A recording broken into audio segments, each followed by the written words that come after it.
Christmas is my favorite holiday, but Spotify Wrapped Day, it's a close second. That was dumb. Hi guys, welcome back to my channel, or welcome to my channel. My name is Beth, if you are new here, and I like to talk about music. Considering I like to talk about music, I did want to make a video on my Spotify Wrapped, which just came out a few days ago, and I have already looked at it because I realized that I couldn't film on my phone at the same time that I looked at it for the first time. And I'm very excited about my Spotify Wrapped this year because it was extremely accurate for me. Most everything on there felt really on point, so I'm really excited to share it. I love hearing about other people's Spotify Wrapped. I really do. Like, it just feels like such a cute little moment when we all come together and share our Spotify Wrapped. It's one of the most wholesome times of the year for me. So my plan for this video is just to break down my personal Spotify Wrapped and then also share some of my top songs from the year. I did post some of this over on my Instagram, so if you follow me there, you might have already seen this, but if you don't, this will be new for you. I was actually a diehard Apple Music user until about 2 years ago. I switched over to Spotify, and I actually genuinely really like it a lot better now that I have switched over and fully, like, my brain has accepted the new layout of Spotify because I hated it for so long, but I love it now. I love the friend activity on the side of Spotify. That is single-handedly my favorite aspect of Spotify. I love seeing what my friends are listening to. I follow some of you guys who followed me, like I followed you back, and I love seeing your elite music taste firsthand. I just look over at the side of my screen and you guys are all listening to amazing music. And then I also really like Spotify Wrapped. It's always hard because Spotify only measures January to October, I believe. So it's always hard because you're not getting the months in between that maybe you binged a certain album or a certain artist. So, you know, you kind of take what you can get. So to get us started, my Spotify Wrapped had 10 slides. I know some people had more. I personally did not have the audio day slide nor the podcast slide. And I do think that's because, first of all, I don't listen to a ton of podcasts. And then second of all, I don't listen to a ton of music during the day. I listen to a lot of music at night. But as for the other ones, I have 10. So it starts off by telling me that I explored 16 different genres, which at first I thought that was a lot, but then I saw a lot of other people that had way more than that. That doesn't surprise me. Like, I don't listen to a ton of different genres. I do like variety and I do like exploring different things, especially with my channel. I've gotten to get into some different genres, but overall I listen to a lot of pop music. I listen to some alternative, indie pop. We'll get into my specific genres. Actually, speaking of which, I'll just go right to that. Number one was pop. Obviously, if you've seen my videos, like, you're not surprised. And I'm not surprised. Second, indie pop. Again, pretty predictable. Number three did surprise me a bit, modern rock. I do not seek out rock music. I do not listen to a lot of what I consider modern rock. So it was surprising that I saw that there, but I also don't always know what certain artists are categorized as. I feel like there's certain artists that I think of as pop, but that could be considered rock, like Born This Way by Lady Gaga. I feel like that's an album that you could categorize as either, I don't know. I feel like genres are dumb anyway, because I don't know. I just feel like don't pigeonhole the artist or the album. But number four was K-pop, which Blackpink is the only K-pop artist that I listen to, that I've heard from. So that's kind of funny that that is my fourth most listened to genre out of 16 genres. Gives you an idea of how much Blackpink that I've listened to. Piano rock. That's the one that I don't really know what that means. I'm guessing maybe like some of Lady Gaga's music could be considered piano rock, but I don't know, I have questions. It says I listened to 442 artists, which I was like, how is that physically possible? But I do think that other people had like 2,000 artists and stuff like that. So I don't think it's a lot. Like, I think I'm overestimating how much it really is. Then it continued to tell me that I had 35,956 minutes of music. That's more than 86% of other listeners in the United States. I honestly would not be surprised if this number jumped up a lot from last year because I've done a lot of videos. I've just been listening to so much music this year. It feels like I love music, but it's just been a lot this year, honestly. Sometimes I feel like my brain's gonna explode because I listen to so much music. Sometimes I also feel like I don't have time to let the album fully sink in before I'm like moving on to the next thing, and that's why I've been trying to be better about giving myself space with the music and with the albums because I don't want to rush through it and I want to have time to enjoy the music. The next slide, my top song, this was 100% something that I expected. Sweet Nothing by Taylor Swift. Played it 77 times, which doesn't include like my CD listens, my vinyl listens. I love this song so much. I have gone back to it obviously a lot, but there was one night in particular, October 27th, 2022, that I listened to this song on repeat and I cried my eyes out. I cried my eyes out for like an hour. It was a night that I was just feeling really sad about being single. Like that's really what it comes down to. I had a crush on someone and it wasn't gonna work out. So I listened to this song over and over and over again because I like to cause myself more pain. It's not necessarily my #1 song on the album because that is Maroon, but it is my second favorite. So of the 2,198 reported songs that I listened to this year, these were my top 5. I don't think anyone's going to be surprised by most of these songs. Midnights is definitely my favorite album of this year. It's not just because it's a Taylor Swift album. I genuinely love it so much, and I've just been listening to it nonstop. There's one of these things that's not like the others, and that is the song God Must Hate Me by Katie Turner, which if you don't know that song, I would highly recommend going and listening, but be ready to listen to it nonstop for like 2 hours because that's what I did. I just could not stop listening to it. It took over my entire being. Like I did nothing else but listen to the song. It is such a stunningly beautiful, sad, real emotional song, and I cannot recommend it enough, but also it's a little bit sad. I don't always feel the lyrics, like I don't always feel like, wow, I suck and everyone else is great, but when you do feel like that, it's the perfect song for the occasion. It's one of my comfort songs now. Antihero just has so much replay value for me. It has not gotten old for me. I don't know, usually when songs are like played over and over again on TikTok, I really start to hate them. That happened with About Damn Time. That happened with Made You Look. Well, I never really liked Made You Look, but it has not happened with Antihero for me. Maroon is my top song from Midnights, so obviously. And then Mastermind is another one of my favorites from Midnights. Honestly, I could make an argument for any song on that album being my favorite, and I'm not joking. I'm not exaggerating. I love that album so much. You listened to 442 artists this year, but one ruled your world, which no one is surprised to know that it was Taylor Swift. I was in the top 0.5% of her listeners, but my top artists other than Taylor were Beyonce, Lady Gaga, Aurora, and Britney Spears.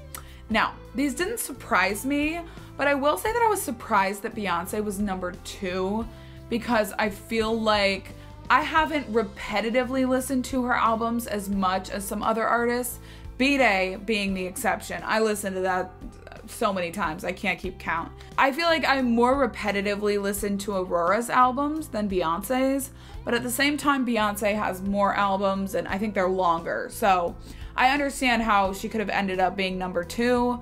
Obviously, I love Beyonce, like I love her, but I just was surprised that Aurora didn't overtake her, or Lady Gaga. I don't know, it's a little bit interesting, but at the same time, I'm not surprised because I did a deep dive of Beyonce on my channel. I'm still in the midst of that, so I'm not surprised, but I am a little bit surprised. Yeah, Britney, it's kind of impressive that Britney's on there because I feel like I didn't get into her music as recently as some other artists, so like thinking about the timeline of this year, it's very impressive that she made it into my top 5. One of my favorite slides was the personality that I have when listening to music, and that is the fan clubber. Never have I ever read something so accurate about the way that I listen to music. You're the type of fan that artists dream of. When you love an artist, you cycle through entire albums, playing their hits and every song in between. This is so true. Obviously, part of this is like I do reactions to albums, and so when I'm listening to an artist, I'm listening to the entire album, and then I'm going and listening to other albums by them if I continue to love their music. But I think in general, this is accurate of me. I definitely have a bit of musical ADD, and I jump around a lot. I like variety in my listening, and I often do deep dives on certain artists, not just on my channel, but even before that. You know, if I love an artist, I just go into the hole. I go into the little rabbit hole and listen to everything that they've ever put out. So I think that is it for the Spotify Wrapped, but now I'm gonna go and expose my most listened to songs this year. I probably do like the top 20. I don't know. I don't want to overdo it, but there's only a couple different albums on this list. And this happened last year too, where like every one of the songs from Billie Eilish's album was in my top 50 songs. And so it's funny to see that that's the same this year. I don't have a lot of variety in my top songs. Even in my top 100, it's a lot of repetition of the same albums and the same artists. So that's not surprising to me, but it is just funny to think about the way that I listen to music, as I am an album artist. I'm not an artist. I am an album listener. So after my top 5 songs, we have my number 6 song, which is Emotions by 5 Seconds of Summer. I love this song. It is quickly, almost immediately became one of my comfort songs. I put it on and I cry. Well, I cry and then I put it on and then I cry more. So it's one of those songs that I'm almost exclusively listening to it while I'm crying. So it's nice to have songs like that in my library, I guess, and it's very therapeutic to listen to it. The lyrics of the song, Don't Mind Me, I'll Be Here With My Emotions, that basically sums up me in a nutshell. I'm a very emotional person. I wear my heart on my sleeve. I really cannot do anything to hide my emotions. So it really resonates with me. It feels like a song that is just really in line with who I am, for better or for worse, because it's a blessing and it's a curse. And that rhymed. Jealousy, Jealousy by Olivia Rodrigo is my 7th most listened to song from the year. This is also one of my comfort songs. This is also a song that I'm often listening to while crying. And it is the first song that I go to if I feel any inkling of jealousy, which obviously as human beings, we feel that from time to time. And so anytime I start to feel jealous, I run to this song. I don't walk, I run. And I listen to this song over and over and over again until I feel better. It's so dear to my heart. It is one of my favorite songs of all time. I love the sound of it. I love, obviously, the lyrics being so specific to feeling jealous. Because obviously jealousy is, you know, it's in a lot of songs, but the way that she writes about it is so specific. And I think that's why it resonates with me. I'll say the same thing about Emotions. It is such a specific song. Jealousy, Jealousy is an interesting song for me because it starts out and she's talking about how she's looking at pictures of other girls on her phone and they have whiter teeth and they're skinnier, they're prettier, they're this, they're that, and how she's comparing herself to them. Often when I turn to the song, I'm not jealous in terms of looks. I'm jealous in terms of something else, whether it be success. I think we all struggle with being insecure about our looks at times, and I definitely feel that as well. But it's just interesting how it can be a universal song for jealousy, even though she gets pretty specific at the beginning of the song about it being tied to appearance. I just think that's really interesting. I don't know. Number 8, Break My Soul by Beyonce. Yeah, I love this song and I listened to it on repeat for an entire night. I just had it on a loop. It's one of those songs that I haven't gone back to it as much after listening to it that night, but in that moment it was like the only song on earth. I mean, I still love it when it comes on, but I feel like I have to be in a specific mood for it. So that's why I haven't gone back to it like on the daily since then. But it had its moment, don't you worry. Coming in at number 9 is Midnight Rain. This is, again, no surprise because this entire album could be in the top songs, like any of them could be in the top and it would not surprise me. I just love this album. I love that song as well. I still love it. I don't know if it's one of my favorites. I can't tell what my favorites are anymore, but I think it's such a cool song. I love the effects. I love the feel of it. Like when it drops into the chorus, it's the best thing I've ever freaking heard. My Boy was a montage. I just cannot handle it. Number 10, Caramel by 5 Seconds of Summer. I love this song so much. It is my favorite off their album, 5 Sauce 5. I don't know, I just am obsessed with the sound of it. I honestly feel like it should be higher on this list. Yeah, that album is dear to me. Number 11, How Many Things by Sabrina Carpenter. This song is really dear to me because it reminds me of memories that I don't know that I want to be reminded of, but at the same time, I just think it's so beautiful. I don't even know where to begin. How many things before you think of me? And I think of someone when I hear that. I'm not going to go into details, but it's really close to home. Number 12, Yours by Conan Gray. This could be higher on the list. One of the most stunning songs I've heard this year. Every single time it comes on, I will be listening to it. It doesn't matter if I'm not in the mood for a ballad song.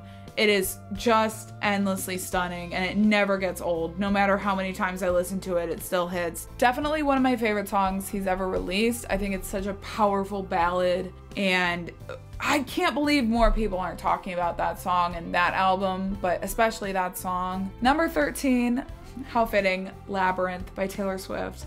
I love this song, obviously. I think it's so stunning. It talks about how it kind of reminds me of This Is Me Trying off Folklore, which is one of my favorite Taylor songs. And I still feel that way. It is just, I don't know, there's just something very magical about it to me. I'm not always in the mood to listen to it as much as some of the other songs, but I never skip it. I know a lot of people say it's a skip, and that makes me really sad because it is the farthest thing from a skip. It's probably one of my favorites on the album. One of my favorite things I've heard this year probably is just the chorus.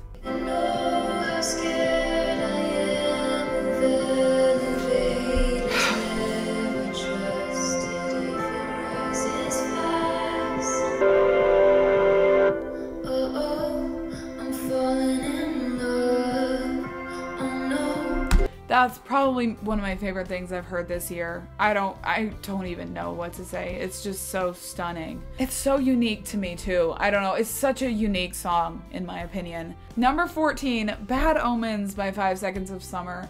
I was a bit surprised that it was this high. I do love this song. I love this entire album. I streamed this album like no other, but I am a little bit surprised that this was one of the very top ones just because I don't know, I feel like there were other ones that I gravitated toward even more than that song. But at the same time, it's one of those albums that any song could be high on the list and it wouldn't surprise me because I have no skips on that album and it is so, so dear to me. It's one of my favorite albums of this year, obviously, as you can tell. Nonsense by Sabrina Carpenter coming in at number 15. This song is pop perfection. It reminds me a lot of Ariana Grande. I don't know all of Ari's music and everything like that, but I just know that I love this song and I love the sound of it. It's such a bop. The whole album is just pop perfection and this is probably my number 1 song on the album. Number 16, Best Friend by Conan Gray. I listened to it the other night and I still love it just as much as the first time I heard it. It is such a bop. It is so fun. It is just so freaking catchy. Number 17, Lavender, Haze by Taylor Swift. I listened to this earlier today and oh my gosh, I just love it. This is one of my favorite album openers from her, I think. I've decided. I don't think it's my number 1 because my number 1 is probably the one, but I think it sets up the album in such a cool way. I love the lyrics, like she calls out people who are constantly speculating about her and constantly making up rumors about her. And I also just love the sound of it. It is such a cool sound. It immediately lets you know what you're getting into with the album. It's such a cool opening track. I don't know, like respect for Lavender, Haze. Number 18, Bleach by 5 Seconds of Summer. I did not anticipate this being one of my favorites on 5 Sauce 5, but it is one of my favorites now, like top 5. When I first heard it, I still loved it because I loved every song on the album, but it didn't stand out as a favorite until many listens. I feel like with every listen, I love it even more. It just gets even better, and it scares me how good it is. Number 19, Skinny Dipping by Sabrina Carpenter. Not surprising, love the entire album. That's also a very good song. Another album that any song could be high on the list and it wouldn't faze me. And number 20, Jigsaw by Conan Gray. I feel like this song is so underrated. It is so dear to me because of the lyrics, talking about wanting to change yourself for another person. That's just so relatable, and it's also just such a cool song to me sonically. If you haven't heard it, please at least give it a try, because the first time I heard it, I would say I wasn't a huge fan, but with more listens, it is one of my favorites on the album. So I highly recommend giving it a try if you want to. It is like my song, so. It's even higher than Family Line, which is surprising because I love Family Line even more. I love that. There's so many good songs on that album. But yeah, that's basically it. That's my Spotify Wrapped. I have another end of the year video that I'm cooking up that will be interesting. But yeah, I did just want to do a little bit more of a laid back recap of my year. My favorite artists, my favorite songs. I know there's not a lot of variety in this video, with like a lot of the same albums appeared in my top songs and everything like that, but it is what it is. I listened to a lot of albums on repeat, and those were the albums that I listened to the most. But yeah, thank you for watching if you did make it to this point. I always appreciate you guys. Feel free to like and subscribe. It really helps the channel. And I will see you guys in the next video. Bye.